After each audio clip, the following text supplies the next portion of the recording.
Fontaine has absolutely changed the game when it comes to how strong that we expect our main DPSs to be. And with the release of Arlecchino, we have a brand new contender for the top spot. So we're gonna go through my picks for the top 5 main DPSs in Genshin Impact to help you decide which one is for you. Welcome to Jello Impact, where we build and test every single character to help you decide who you want to wish for and build. I recently participated in one of the biggest events that Genshin Impact has ever had, and me and my team were able to take home first prize in this $40,000 tournament. And now that it's all wrapped up, you, my community, will have a chance to win some of that prize money. Thanks so much to Samsung Galaxy for putting on this amazing event and for sponsoring this video. This event was, of course, the grand finals for the Galaxy Battles Genshin Impact, where myself and some of the biggest Genshin creators competed in various challenges within the game to score the most points over the 3-hour time limit. Thanks to my amazing teammates Volty, Wop, and Braxophone, we were able to take home first prize. And that means that you will have a chance to win one of the very same devices that we competed on, the Samsung Galaxy S24 Ultra, as well as $850 of cash prizes, simply by clicking the link in the description. This new device features an incredible processor and screen, which made it a joy to play on throughout the event. I encountered no performance issues over the 3-hour event, super fast load times, and it was just an amazing device to compete and play on. This amazing phone also features a number of Galaxy AI features, one of which being the Note Assist with Galaxy AI, which smartly allows you to organize your notes, which I even personally used for my recent guide video. Make sure to click the link below to learn more about the phone, enter the giveaway, or purchase it yourself so that you can upgrade to a Samsung Galaxy S24 Ultra of your own and start gaming like the pros. Now, before we actually get into the list, main DPS has in the past been used as sort of a misnomer, because of course what we think of is that the on-field character is the one that deals the majority of the damage, but in Genshin Impact, a lot of off-field characters such as Farina, Yelan, Fischl, etc. do a large portion of the team's damage from off-field, and depending on the team, sometimes it's Xiangling, sometimes it's other characters. Even the off-field characters might do more damage than the on-field character. So in the past, main DPS has been a bit of a misnomer. You don't just have like a main DPS and 3 supports. However, times have kind of changed. In more recent years, hyper carries are becoming more and more common and becoming a better and better playstyle. And yes, off-field characters like Farina and Yelan will do good damage, and there are teams that take advantage of that. But the on-field character these days, especially for the characters on this list, are really, really good on-fielders and do a large portion of the team's damage. Maybe not hyper carry levels, maybe not all of the damage, maybe they do have very strong sub DPSs, but they do a lot of damage in their own right. So I think main DPS, although it is still the name that most of the community uses, so that's why I have it in the title, but just so you know, we are talking about on-field DPS as a bit more of an accurate title. Now let's get into the list.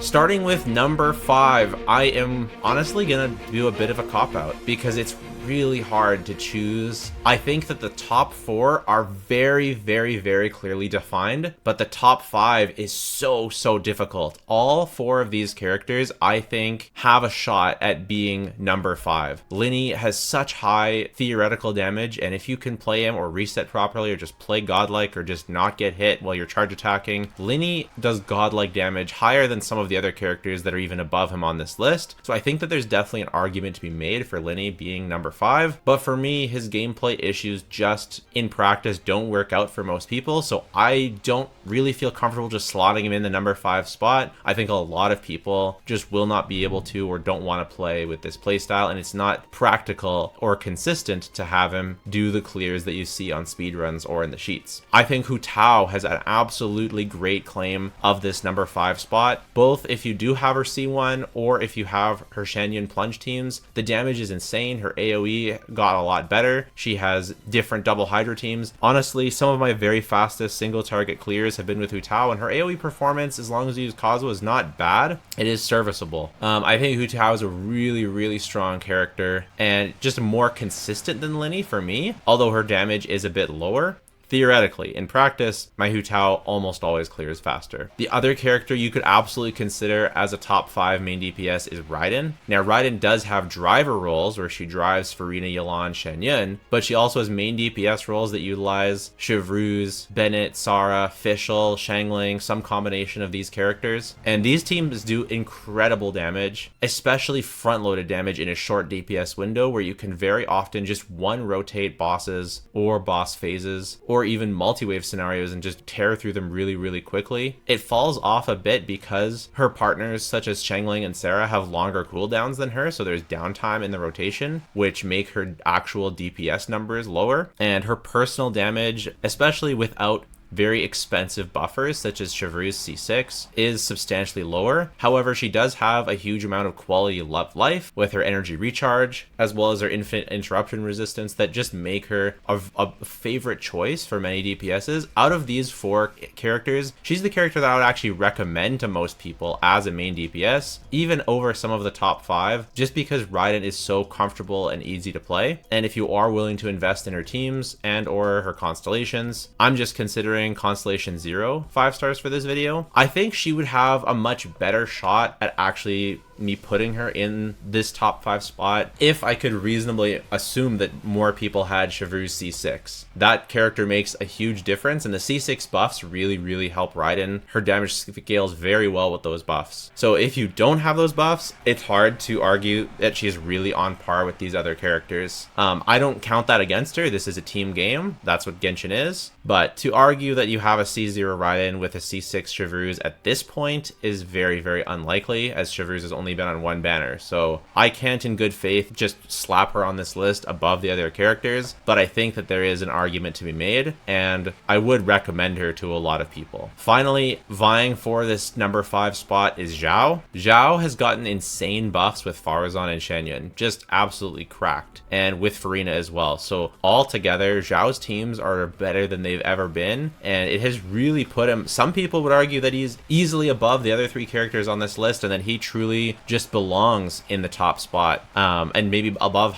some of the other characters that we're going to talk about today. I personally still don't quite think so, especially similar to Raiden, where he needs a dedicated 2 dedicated 5-star supports and a C6 4-star that's never appeared on his banner. Granted, it was on Shen Yun's banner, but it's still a pretty tall ask, and even then I don't know that he fully passes all the DPSs on this list. I'll be testing him more. I have tested him a bunch, but I'll be testing him more before my next tier list, and I'll get you a better read on if he really is a top 5 DPS. But for now, I'm going to say you can pick your poison for these 4. I really think that all 4 of these characters deserve the top 5 spot. Now let's get into the really juicy picks. Let's give you number 4.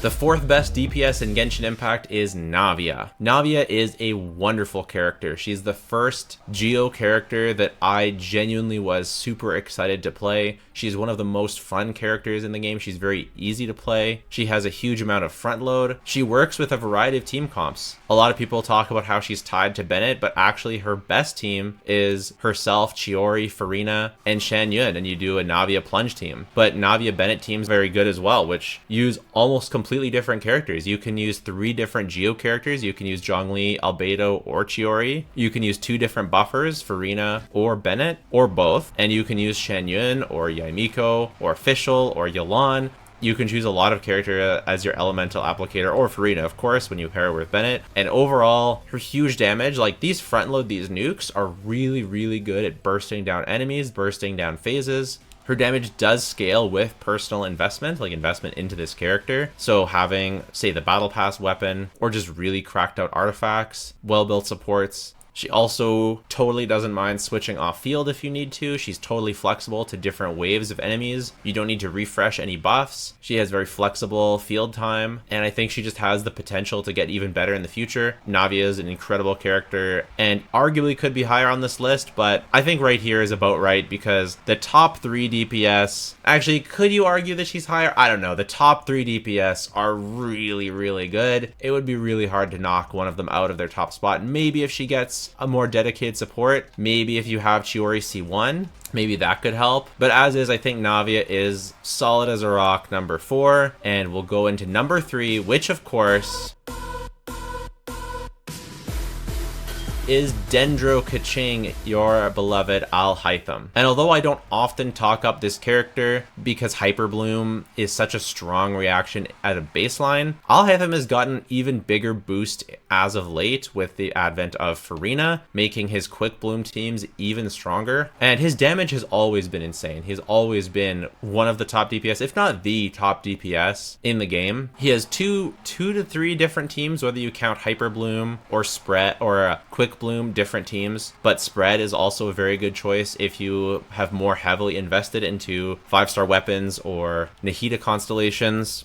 The teams are made up of such great elements for different elemental checks. He has very good AoE, not insane, but good AoE and very, very good single target. He also has pretty flexible rotations and things and creative things that you can do to maximize his uptime. I think there would be a number of people that would actually argue that Alhaitham is the best DPS in the game. And I think that you can make some arguments for that. And his DPS is really, really good. But I think that the top two characters really are a cut above. And that's just because they're Fontaine. They're built different. But before we go into them, let's talk about our honorable mentions. Nilou's definitely an honorable mention because she's not really a DPS. I guess I would call her a buffer or a support, but she really is the central focus of the team. So like she could definitely be on the list if you considered her a DPS, but she's not really, so I think Risley is a really, really great DPS. I just feel like his teams, the damage isn't quite there, and his teams, like he doesn't make the team, he just functions very well with good characters to make solid teams.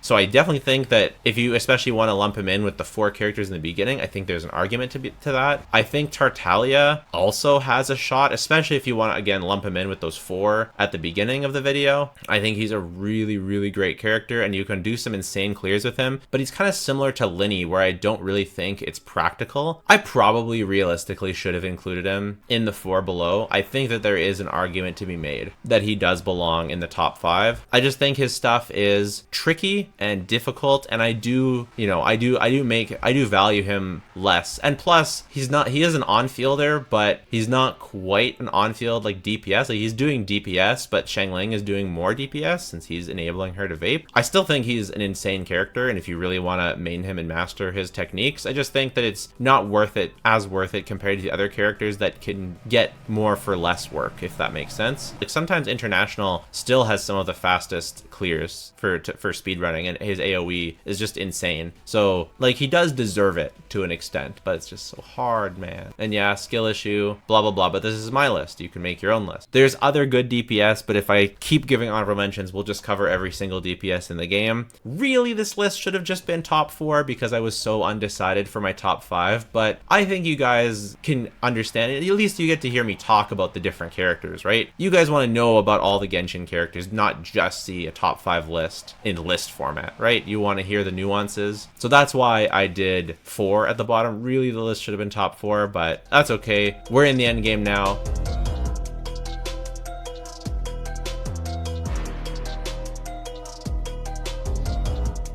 The top 2 DPS that I have yet to decide on who is number 1. And again, it's my list. I make the rules. Arlecchino and Neuvillette are the top 2 DPS in Genshin Impact. And I'm having a really hard time deciding which of the 2 is actually better. Neuvillette obviously is way easier to play. He's way more comfy. If you value quality of life, which I do value quality of life, you just put Neuvillette higher probably. However, Arlecchino does have a higher DPS ceiling than Neuvillette in single target, and her AoE is absolutely incredible as well. She does have more downsides, not being able to be healed, losing more team damage when wielding a shield, whereas Zhongli gains team damage when using Neuvillette gains team damage when using Zhongli. So overall, like, Neuvillette is my most recommended DPS, but I think that Arlecchino is the best at doing DPS. So who is the best DPS? It sort of depends on your definition. And I just personally haven't played Arlecchino in enough abysses to really tell. And yes, I could wait until more abysses come around and we can do more testing. But I really wanted to make this video now because I wanted to give my 2 cents on the debate before Arlecchino banner ends. I think that Arlecchino is cracked. I think that she's crazy. And I think that as people actually unlock her talent, talents and can actually build her properly, they will see that. She is tied to Bennett. So if you don't have Bennett or your other team really wants Bennett, then her value can definitely be lower, but she's not tied to Farina, whereas Novelet is very tied to Farina. Yes, he can work without Farina, but it's basically the same situation as Arlecchino without Bennett. All Novelet's best teams have Farina, all Arlecchino's best teams have Bennett. Potato.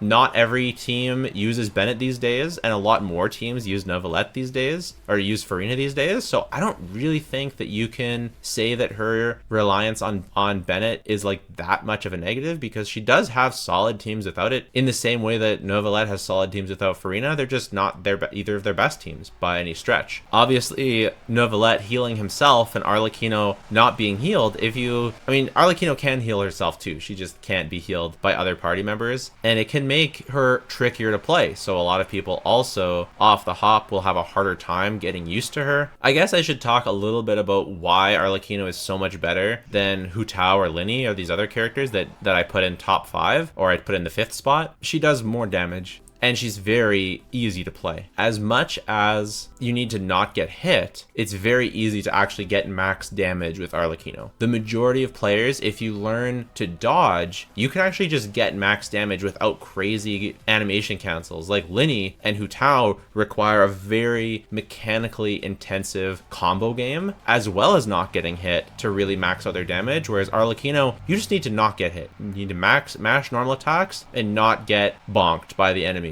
So for that reason, I don't think that her skill, the skill expression is different than the other characters, and I think it's a more fun skill expression, at least to me, than doing annoying, cringy attack cancels. So, sure, there's definitely animation cancels that you can do with Arlecchino, but you just need to not get hit. Novelet does have some gameplay issues if you're not using a shielder, because if you don't have a C1, but most people are going to be running Zhongli or Baizhu with him, so that's not really a huge deal. His highest damaging teams do run Zhongli or Baizhu. You might say that Novelet's element is better, Hydro, but neither of these characters really use their element. They're both just... Also, how cool is it that both their animations kind of match, eh? This was on purpose or something. But anyways, neither of them really use their element. Yes, Arlecchino vapes or uses Chevreuse, and Novelet electrocharges, I guess, but both of them are essentially just damage element. You just run characters to buff their damage. Novelet's not really using the Hydro reactions for freeze. You can use Charlotte, sure, and you can use Hyper Bloom, but you're losing damage on that.